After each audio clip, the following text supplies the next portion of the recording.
Donald Trump recently had an interview with Piers Morgan. I mean, he had a trip in the UK and had a pretty lengthy interview. And they touched on a variety of topics, including how vicious Trump has been toward the transgender community. Now, Trump started his presidency by banning the trans community from joining the military. And he was asked about that. Here's what he had to say. If you feel that protective of the LGBT community, why did you feel the need to ban transgender people from serving in the US military? Because they take massive amounts of drugs. They have to. And also, and you're not allowed to take drugs. You know, in the military, you're not allowed to take any drugs. You take an aspirin. And they have to. After the operation, they have to. They have no choice. They have to. You also the US military spends a lot more money, for example, on giving Viagra to service men and women, or service men. I didn't know they did than it does actually on medical bills for transgender people. Yeah. You have to have a standard, and you have to stick by that standard. And we have a great military, and I want to keep it that way. So just a quick fact check, US military personnel can and do take prescription drugs with approval for medications, medical conditions. In fact, the Department of Defense has focused in previous years on improvements to treating prescription drug abuse among US military members, along with preventative measures. And also Aaron Belkin, who is with the Palm Center, he's the director, says Trump asserted falsely that active duty service members cannot take even so much as an aspirin. Also, CNN reports it is completely incorrect that drug use in the military is not allowed. A 2017 study published in the Military Medicine Journal on use of anti-inflammatory prescription drug use in the military found in 2016 that 69% of active duty military members received NSAID prescriptions. That number increased to 82% in 2014. You know, sometimes when Donald Trump says things,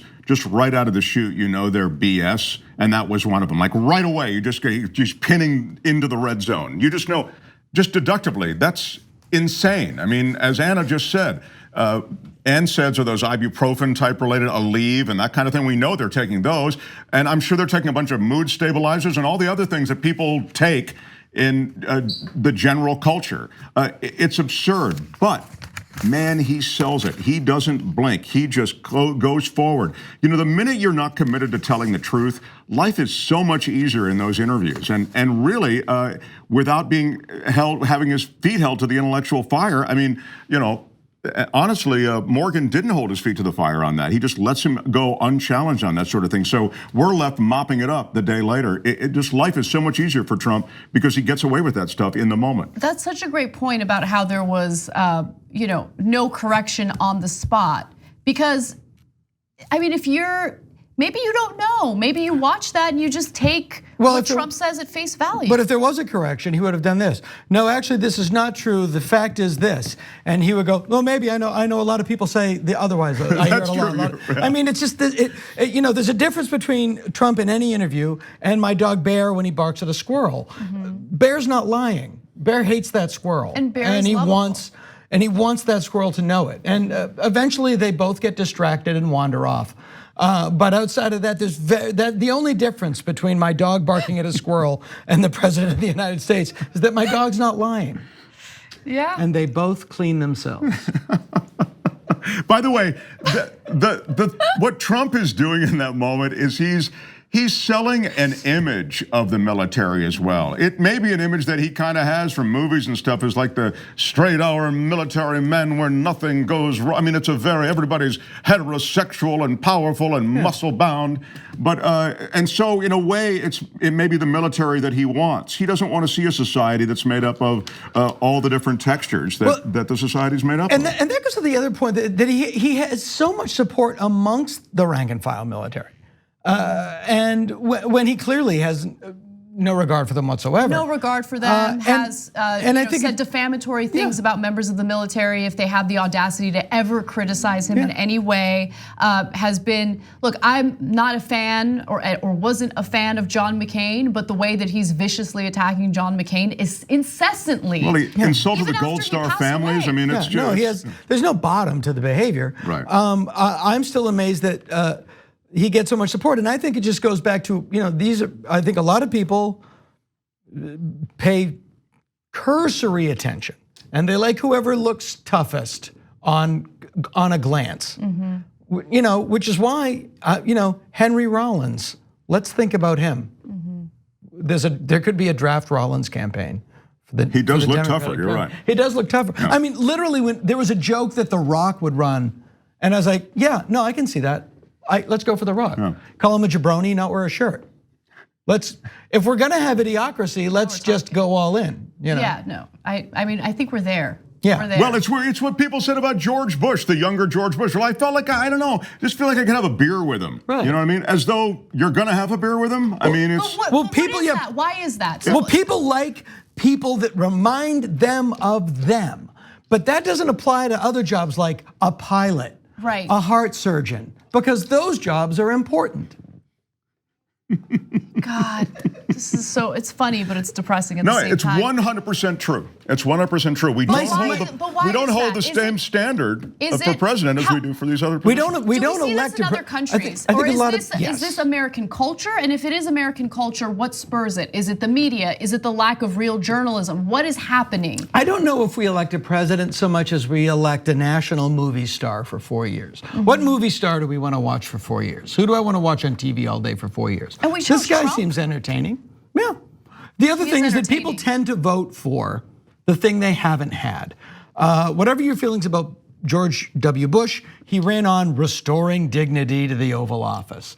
And then and whatever you think about him, whatever you think about Bill Clinton, that's what he ran on. And he was, for his first term, he was a legally court-appointed president.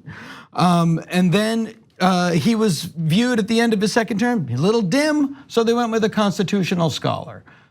You know, Obama got rolled by the Olympic Committee, so people, let's go with a tough guy.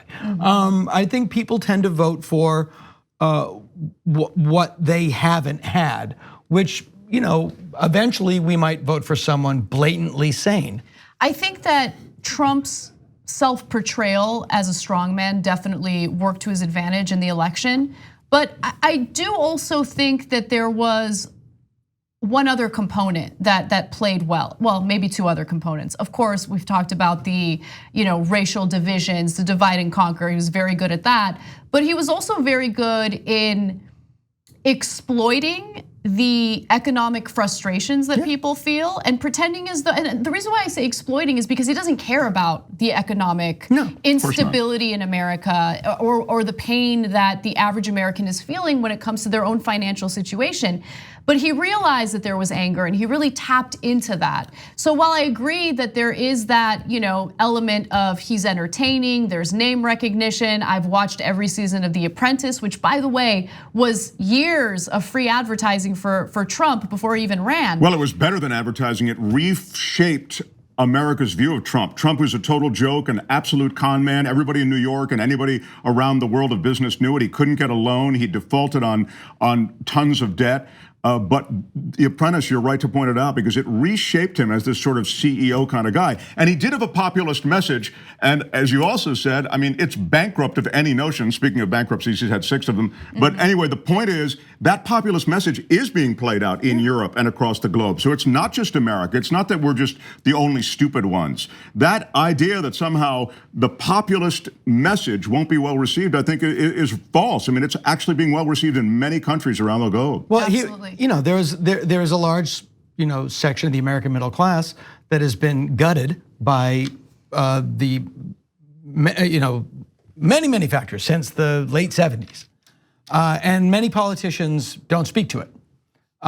He spoke to it, but he exploited it instead of actually dealing with it. Exactly. But at least it was something. It was more than what we saw from, honestly, Hillary Clinton. It goes back 30 years. I mean, it goes back to the 70s. Yes. From Carter on, you used to be able to make a good living swinging a hammer. Yes. You can't anymore. Yes. And what he said was, yeah, you can. I'm gonna bring all those jobs back. It's gonna be 1956 again.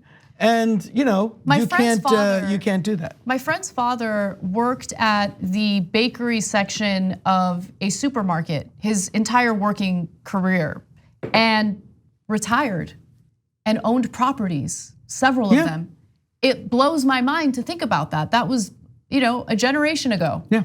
And so, yeah, I think you're absolutely right. And we need candidates to actually care about that issue and do something about it. Trump tapped into it for his own personal gain, but as we all know, hasn't done anything about it. In fact, he's only exacerbated the issue by giving more tax cuts to the people who don't need them. Obama, to his credit, said like, you can go to a community college and learn a new skill. People don't want to hear that. Right? They didn't want to hear, oh no, I don't want to have to do anything. But just bring my old job back.